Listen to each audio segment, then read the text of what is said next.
India Legal presents Courts Roundup.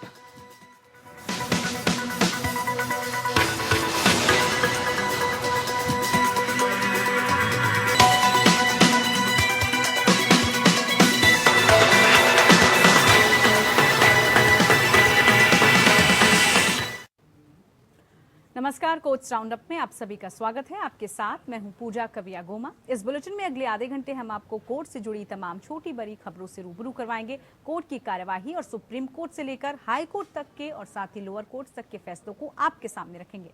आगे बढ़ने से पहले डाल लेते एक नजर हेडलाइंस पर। महाराष्ट्र संकट पर सुप्रीम कोर्ट में सुनवाई के दौरान चुनाव आयोग ने चुनाव चिन्ह शिंदे गुट को देने का फैसला वैध बताया। कोर्ट ने राज्यपाल के फैसले पर उठाए सवाल, कहा सुरक्षा के लिए खतरा विश्वास मत का आधार नहीं हो सकता।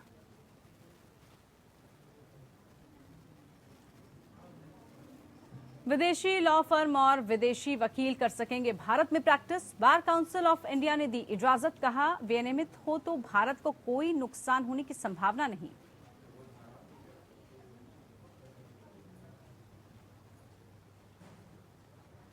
रेलवे में नौकरी के बदले जमीन घोटाले में लालू राबड़ी देवी मीसा भारती को जमानत, 50,000 के निजी मुचलके पर बेल। मामले में अगली सुनवाई 29 मार्च को होगी।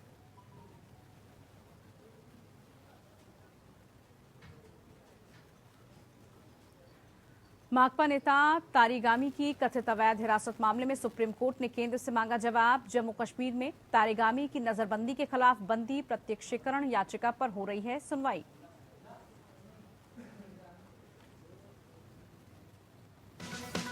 India Legal presents Courts Roundup.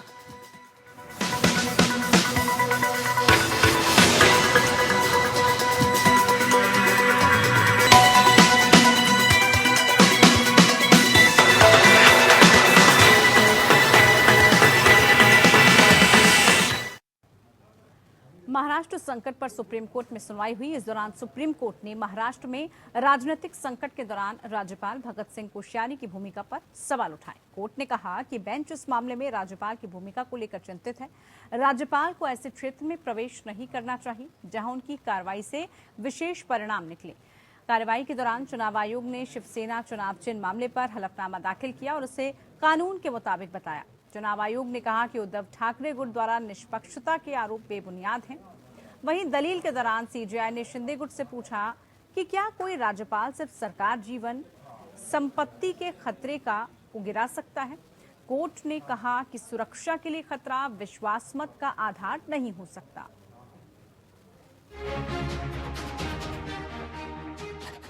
Maharashtra के राजनीतिक संकट को लेकर शिवसेना के दोनों दलों के द्वारा दाखिल की गई याचिकाओं पर सुप्रीम कोर्ट में संविधान पीठ में सुनवाई हुई। शिवसेना चुनाव चिन्ह मामले पर चुनाव आयोग ने सुप्रीम कोर्ट में अपना हलफनामा दाखिल किया। चुनाव आयोग ने शिवसेना का चुनाव चिन्ह शिवसेना के एकनाथ शिंदे गुट को देने के फैसले को कानून के मुताबिक बताया। चुनाव आयोग ने अपने हलफनामे में कहा है कि एकनाथ शिंदे गुट को चुनाव चिन्ह देने का फैसला सही है और इसे कारणों सहित दिया गया है। चुनाव आयोग ने उद्धव ठाकरे गुट द्वारा निष्पक्षता के आरोप को बेबुनियाद बताते हुए कहा कि चुनाव चिन्ह देने का फैसला संवैधानिक स्तर पर किया है, न कि प्रशासनिक स्तर पर लिया गया है। चुनाव आयोग का फैसला नियमों के तहत अर्ध न्यायिक संस्था के तौर पर लिया गया, इसलिए इस मामले में चुनाव आयोग को पक्षकार नहीं बनाया जा सकता। इसीलिए चुनाव आयोग को इस मामले की मेरिट पर कुछ नहीं कहना है। कोर्ट ने सुनवाई के दौरान महाराष्ट्र के राज्यपाल पर सवाल उठाते हुए राज्यपाल की भूमिका को लेकर चिंता जाहिर की। कोर्ट ने कहा कि क्या विश्वास मत बुलाने के लिए कोई संवैधानिक संकट था।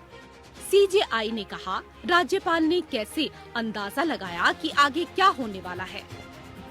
सीजेआई ने राज्यपाल से कहा कि उन्हें इस तरह विश्वास मत बुलाना चाहिए था। उनको खुद यह पूछना चाहिए था कि 3 साल तक सरकार चलने के बाद क्या हुआ। कोर्ट ने कहा सवाल यह भी है कि क्या कोई राज्यपाल सिर्फ इसलिए सरकार गिरा सकते हैं क्योंकि किसी विधायक ने कहा कि उनके जीवन और संपत्ति को खतरा है। सुरक्षा के लिए खतरा विश्वास मत का आधार नहीं हो सकता। कोर्ट ने कहा कि राज्यपाल को उस क्षेत्र में प्रवेश नहीं करना चाहिए जहां उनके द्वारा की गई कार्रवाई से एक विशेष परिणाम निकले। कोर्ट ने ये भी विचार व्यक्त किया कि सरकार को गिराने में राज्यपाल स्वेच्छा से सहयोगी नहीं हो सकते। लोकतंत्र की यह तस्वीर दुख देने वाली है। महाराष्ट्र के राजनीतिक मुद्दे को लेकर शिवसेना के दोनों दलों के बीच दाखिल की गई याचिका ऊपर संविधान पीठ में सुनवाई पूरी। एकनाथ शिंदे गुट की तरफ से कल कपिल सिब्बल अपनी बहस जारी रखेंगे। Bureau report. तो वहीं बिहार के पूर्व मुख्यमंत्री लालू प्रसाद यादव, उनकी पत्नी राबड़ी देवी और उनकी बेटी और आरजेडी सांसद मीसा भारती को जमीन के बदले नौकरी मामले में जमानत मिल गई है। राउज एवेन्यू कोर्ट ने लालू यादव, मीसा भारती और राबड़ी देवी को 50,000 रुपए के निजी मुचलके पर जमानत दी। मामले की अगली सुनवाई 29 मार्च को होगी। रेलवे में नौकरी के बदले जमीन मामले में तीनों आरोपी दिल्ली के राउज एवेन्यू कोर्ट में पेश हुए थे। सुनवाई शुरू होने पर सभी आरोपियों ने कोर्ट में जज के सामने अपनी उपस्थिति हाथ उठाकर दर्ज कराई।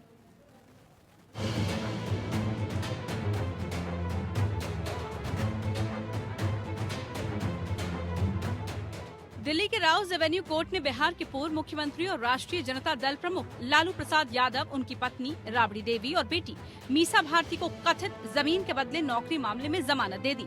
राउज एवेन्यू कोर्ट के विशेष न्यायाधीश गीतांजलि गोयल ने आरोपी व्यक्तियों को 50,000 रुपए के निजी मुचलके और इतनी ही राशि का एक जमानतदार पेश करने की शर्त पर जमानत दी है।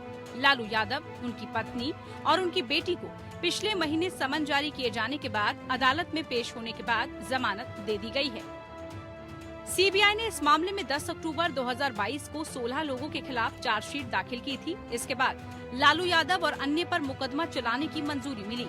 लालू यादव पर आरोप है कि उन्होंने रेल मंत्री रहते हुए नौकरी के बदले में लोगों से जमीन ली थी। सीबीआई ने बीते साल 18 मई को लालू यादव के खिलाफ केस दर्ज किया था। बिहार के विभिन्न निवासियों को 2004 से 2009 के दौरान मुंबई, जबलपुर, कोलकाता, जयपुर और हाजीपुर में स्थित रेलवे के विभिन्न जोन में ग्रुप डी पदों पर स्थानापन्न के रूप में नियुक्त किया गया था। यह आरोप लगाया गया कि इसके एवज में व्यक्तियों ने स्वयं या उनके परिवारों ने अपनी जमीन तत्कालीन केंद्रीय रेल मंत्री लालू प्रसाद यादव के परिवार के सदस्यों और एक कंपनी मेसर्स एके इन्फोसिस्टम्स प्राइवेट लिमिटेड के नाम पर स्थानांतरित कर दी, जिसे बाद में उनके परिवार के सदस्यों ने उस पर टेक ओवर कर लिया। सीबीआई ने यह भी आरोप लगाया कि जोनल रेलवे में स्थानापन्नों की नियुक्ति के लिए कोई विज्ञापन या कोई सार्वजनिक नोटिस जारी नहीं किया गया था और उनके आवेदनों को संसाधित करने में अनुचित जल्दबाजी दिखाई गई थी। इससे पहले 6 मार्च को सीबीआई पटना स्थित राबड़ी देवी के आवास पर पहुंची थी, जहां उन्होंने पूर्व सीएम से सवाल जवाब किए थे। अगले ही दिन 7 मार्च को सीबीआई की टीम दिल्ली स्थित मीसा भारती के आवास पर पहुंची। यहां पर सीबीआई ने घोटाला मामले में लालू यादव से पूछताछ की थी।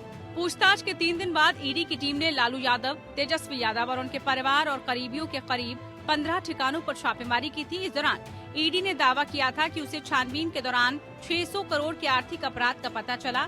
ईडी ने बताया कि 1 करोड़ कैश, $1900, 540 ग्राम सोना और 1.5 किलो सोने के आभूषण बरामद किए गए हैं।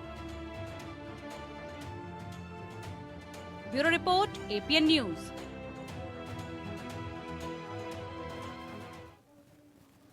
बार काउंसिल ऑफ इंडिया विदेशी वकीलों, विदेशी कानून फर्मों के लिए भारत में कानून अभ्यास खोलने पर सहमत हो गई है। वकीलों के वैधानिक निकाय ने भारत में विदेशी वकीलों और कानूनी फर्मों के पंजीकरण के लिए दिशा निर्देश जारी किए हैं। सबसे हालिया नियम विदेशी वकीलों और कानून फर्मों को भारत में अंतर्राष्ट्रीय कानून और अंतर्राष्ट्रीय मध्यस्थता का अभ्यास करने की अनुमति देते हैं। विदेशी वकील या विदेशी कानून फर्म भारत में बार काउंसिल ऑफ इंडिया के साथ साथ पंजीकृत होने तक भारत में अभ्यास करने के हकदार नहीं होंगे। पंजीकरण शुल्क $50,000 है और नवीनीकरण शुल्क $20,000 है। विदेशी वकील या लॉ फर्म विदेशी वकीलों के रूप में पंजीकृत एक या एक से अधिक भारतीय अधिवक्ताओं को कानूनी विशेषज्ञता या सलाह लेने और संलग्न करने के हकदार होंगे।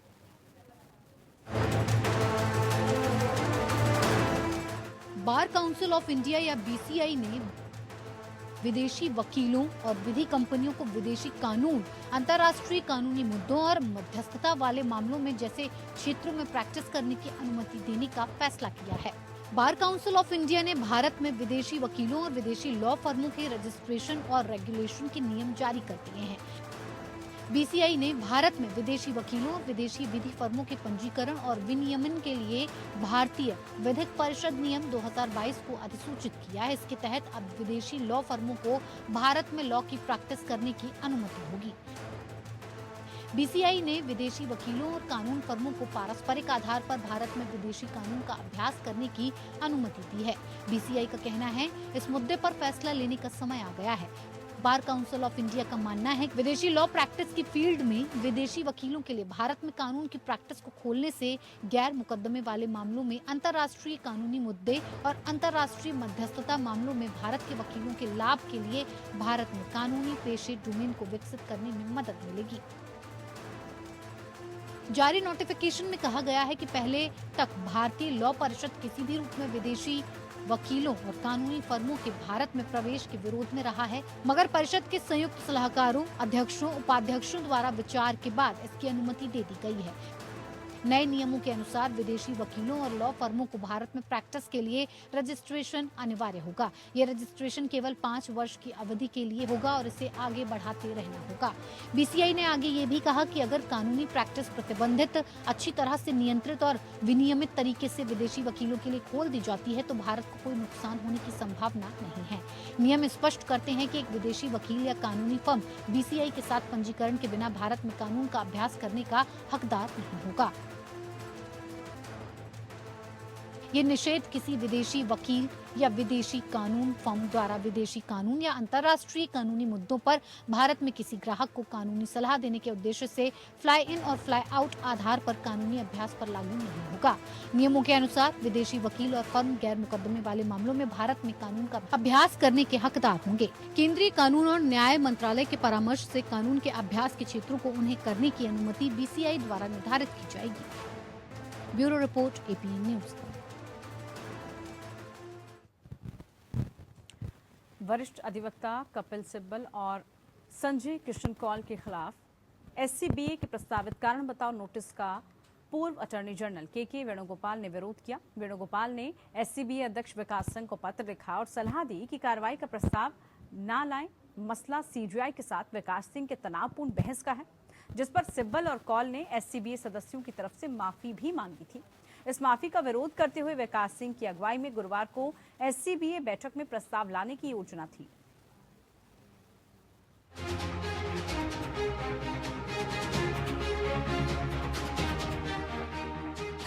पूर्व अटॉर्नी जनरल सीनियर एडवोकेट के वेणुगोपाल ने सुप्रीम कोर्ट बार एसोसिएशन के प्रेसिडेंट विकास सिंह को पत्र लिखकर सीनियर एडवोकेट कपिल सिब्बल और नीरज किशन कौल के खिलाफ प्रस्तावित प्रस्तावों को पारित नहीं होने देने की सलाह दी है। पत्र में कहा गया, इसलिए मैं आपसे ईमानदारी से इन 2 प्रस्तावों की अनुमति नहीं देने का अनुरोध करता हूं, ताकि ये घटना ऐसी स्थिति में ना पहुंचे जहां सदस्यों के बीच 2 गुट हो जाएं, जो सुप्रीम कोर्ट बार एसोसिएशन शांति और भलाई के लिए अनुकूल नहीं हो सकता। उन्होंने अपने पत्र में उल्लेख करते हुए कहा कि वो 3 मौकों पर एससीबीए के प्रेसिडेंट रहे हैं। एससीबीए की आम सभा की बैठक 16 मार्च गुरुवार को सिब्बल और कौल के खिलाफ प्रस्तावित प्रस्तावों पर विचार करने के लिए निर्धारित की गई है। सिब्बल और कौल के खिलाफ प्रस्तावित प्रस्तावों पर 16 मार्च को बुलाई गई एससीबीए की वार्षिक आम सभा की बैठक में विचार किया जाना है। ये मुद्दा उन घटनाओं से संबंधित है जो 2 मार्च को सीजीआई की पीठ के सामने हुई थी, जब सीनियर एडवोकेट विकास सिंह ने सुप्रीम कोर्ट को आवंटित स्थान में वकीलों के चैम्बर के लिए जगह की मांग करते हुए एससीबीए द्वारा दायर एक याचिका की तत्काल लिस्टिंग की मांग की थी। सिंह ने पहले कई मौकों पर उल्लेख किए जाने के बावजूद इस मामले को सूचीबद्ध नहीं किए जाने पर नाराजगी व्यक्त करते हुए अपनी आवाज उठाई, जिसे सीजीआई चंद्रचूड़ ने पसंद नहीं किया और कोर्टरूम से बाहर निकल जाने को कहा था। बार के एक वर्ग ने सिब्बल और कौल के आचरण पर आपत्ति जताई और उन्हें फटकार लगाने के लिए प्रस्ताव पारित करने का प्रस्ताव रखा। बाद में बार के एक अन्य धड़े ने चेतावनी देकर प्रस्तावित प्रस्तावों के खिलाफ एक पत्र लिखा कि अगर वकीलों को कोर्ट रूम में हुई बातों पर प्रश्न के लिए बुलाया जाता है तो एससीबीए एक खतरनाक उदाहरण स्थापित करेगा। इससे पहले 53 वरिष्ठ अधिवक्ताओं समेत 470 से अधिक वकीलों ने भी एससीबीए को 2 प्रस्तावों को वापस देने के लिए लिखा था। इस पृष्ठभूमि में वेणुगोपाल ने सिंह को एक अलग पत्र लिखकर कहा कि अगर प्रस्ताव पारित किए जाते हैं तो इससे बार के भीतर विभाजन हो जाएगा और बार सदस्यों के बीच आज मौजूद शांतिपूर्ण संबंधों में स्थायी रूप से खटास आ सकती है। उन्होंने कहा कि उनका मानना है कि सिब्बल और कौल द्वारा की गई माफी बार और बेंच के बीच सौहार्दपूर्ण संबंध बनाए रखने के लिए है। वहीं एससीबीए द्वारा वकीलों के लिए एक चैम्बर ब्लॉक के रूप में शीर्ष अदालत को आवंटित भूमि के रूपांतरण की मांग करने वाले मामले की सुनवाई सीजेआई डीवाई चंद्रचूड़ और जस्टिस संजय किशन कौल और पीएस नरसिम्हा की पीठ करेगी। Bureau report, APN news. Supreme court ने उत्तराखंड सरकार से एक रिजॉर्ट में 19 वर्षीय महिला रिसेप्शनिस्ट अंकिता भंडारी की हत्या के मामले में की गई जांच पर स्टेटस रिपोर्ट दाखिल करने को कहा। जस्टिस केएम जोसेफ और बीवी नागरत्ना की खंडपीठ ने एक पत्रकार और भंडारी के परिवार के सदस्यों द्वारा दायर याचिका पर सुनवाई करते हुए आदेश पारित किया, जिसमें केंद्रीय जांच ब्यूरो की निगरानी में जांच की मांग की गई। मामले को अगली सुनवाई के लिए 27 मार्च को पोस्ट किया गया है। याचिका में उत्तराखंड हाई कोर्ट के 21 दिसंबर 2022 के एक आदेश को चुनौती दी गई थी, जिसके द्वारा उसने सीबीआई जांच के लिए उनकी याचिका खारिज कर दी थी। अंकिता की कथित तौर पर पिछले साल सितंबर में भाजपा के पूर्व नेता के बेटे पुलकित आर्य और उसके 2 सहयोगियों द्वारा हत्या का आरोप है। जब मामला सुनवाई के लिए लिया गया तो याचिकाकर्ताओं के वकील ने तर्क दिया कि जिस तरह से जांच की गई है वो संतोषजनक नहीं है और आगे दावा किया गया कि राज्य पुलिस द्वारा की गई जांच में कई खामियां हैं। दूसरी तरफ राज्य के deputy advocate general Tajinder Kumar Sethi ने इन दलीलों का खंडन करते हुए कहा कि इस तरह की याचिकाएं राज्य की पुलिस के लिए अच्छा काम करने के बावजूद राज्य पुलिस का मनोबल गिराती हैं। उन्होंने तर्क दिया कि मजिस्ट्रेट के सामने 7 प्रमुख गवाहों के बयान दर्ज किए गए हैं और जांच की प्रक्रिया के दौरान CCTV footage, mobile phone data, WhatsApp chat आदि समेत सभी डिटेल साक्ष्य एकत्रित किए गए हैं। एसआईटी ने आरोपियों को नार्को एनालिसिस और पॉलीग्राफी टेस्ट की भी मांग की थी। उन्होंने जांच पर स्टेटस रिपोर्ट दायर करने की स्वेच्छा से कहा। यह मुद्दा हाईकोर्ट के समक्ष लंबित है। स्टेटस रिपोर्ट देखने के बाद कोर्ट इस मामले में नोटिस जारी करने या नहीं करने का फैसला करेगा।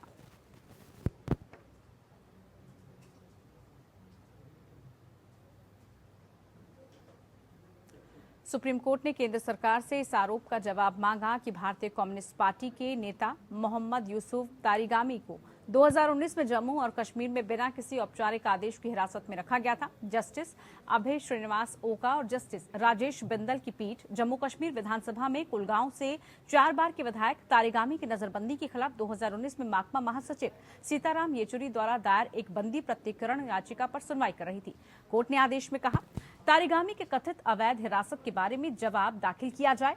अतिरिक्त सॉलिसिटर जनरल ने कहा कि वो 2 सप्ताह में इन आरोपों से निपटने के लिए हलफनामा दाखिल करेंगे। जब सुनवाई शुरू हुई तो अतिरिक्त सॉलिसिटर जनरल केएम नटराज ने खंडपीठ को बताया कि याचिका में कुछ भी नहीं बचा है क्योंकि तारिगामी को रिहा कर दिया गया था। हालांकि याचिकाकर्ता के वकील शादान फरासत ने बेंच का ध्यान 16 दिसंबर 2019 के एक आदेश की ओर आकर्षित किया, जिसने कथित हिरासत की वैधता तय करने के लिए याचिका को जीवित रखा था। फरासत ने कहा कि वो तारिगामी को उनकी गरिमा की बहाली के मामले में मुआवजे के लिए आग्रह करेंगे। अगस्त 2019 में सुप्रीम कोर्ट ने सीताराम येचुरी को हिरासत में लिए गए पार्टी नेता से मिलने के लिए कश्मीर की यात्रा करने की अनुमति दी ताकि उनके ठिकाने और चिकित्सा कल्याण का पता लगाया जा सके। उसी साल सितंबर में अदालत ने तारिगामी को एम्स दिल्ली में स्थानांतरित करने का आदेश दिया।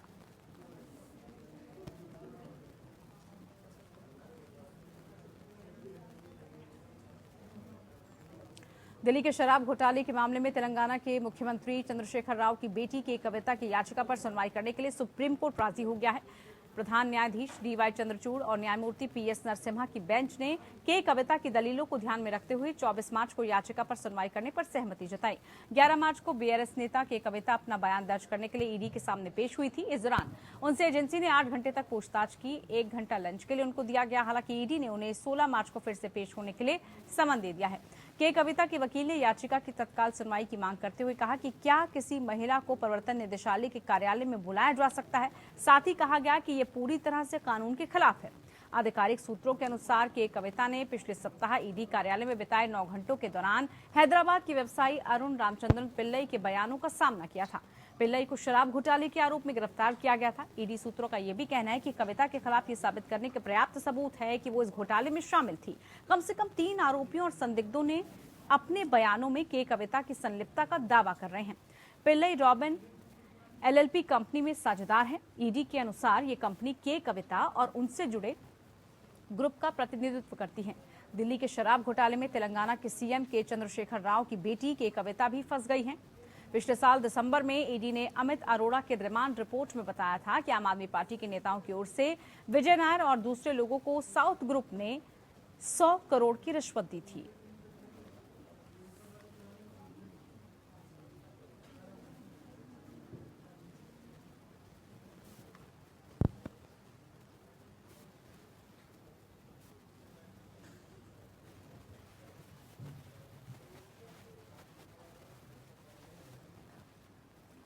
इलाहाबाद हाईकोर्ट की खंडपीठ ने हाल ही में सीबीआई जांच रिपोर्ट को बरकरार रखा, जिसमें पाया गया कि जून 2011 में लखनऊ जेल के अंदर उप सीएमओ डॉक्टर वीएस सचिन की मौत आत्महत्या थी, न कि मानव हत्या। इसके साथ ही जस्टिस दिनेश कुमार सिंह की खंडपीठ ने डॉक्टर वाईएस सचान की हत्या करने और सबूतों को मिटाने से जुड़े मामले में हत्या के मुकदमे का सामना करने के लिए 7 अभियुक्तों को समन करने के मजिस्ट्रेट के आदेश को रद्द कर दिया। कोर्ट ने कहा कि सीबीआई ने इस निष्कर्ष पर पहुंचने के लिए एक विस्तृत वैज्ञानिक, सावधानीपूर्वक और निष्पक्ष जांच की थी। ये हत्या का मामला नहीं बल्कि आत्महत्या का मामला था। पत्नी ने विवाद में ये प्रस्तुत भी किया था कि उनके पति को परिवार कल्याण विभाग में करोड़ों रुपए की हेराफेरी के आरोप में राज्य सरकार के जिम्मेदार अधिकारियों द्वारा रची गई एक सुनियोजित आपराधिक साजिश के तहत जेल भेज दिया गया था। शुरू में उन पर वित्तीय अनियमितताओं के आरोप लगे, लेकिन बाद में हत्याओं से भी जोड़ा गया। इलाहाबाद उच्च न्यायालय ने एक जनहित याचिका पर सीबीआई को उनकी मौत के कारणों की जांच करने का निर्देश दिया था। सबूतों के एनालिसिस के बाद सीबीआई की राय थी कि मृतक ने आत्महत्या की थी और इसलिए सीबीआई द्वारा क्लोजर रिपोर्ट दायर की गई थी, जिसमें निष्कर्ष निकाला गया था कि डॉक्टर सचान ने आत्महत्या की थी और ये मानव हत्या का मामला नहीं।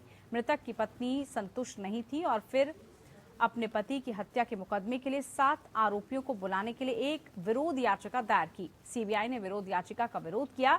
हाईकोर्ट ने दोनों पक्षों को सुनने के बाद कहा कि मजिस्ट्रेट समन आदेश जारी कर चुका है।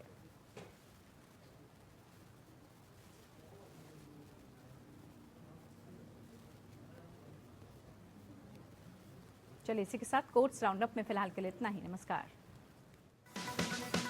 India Legal presents Courts Roundup.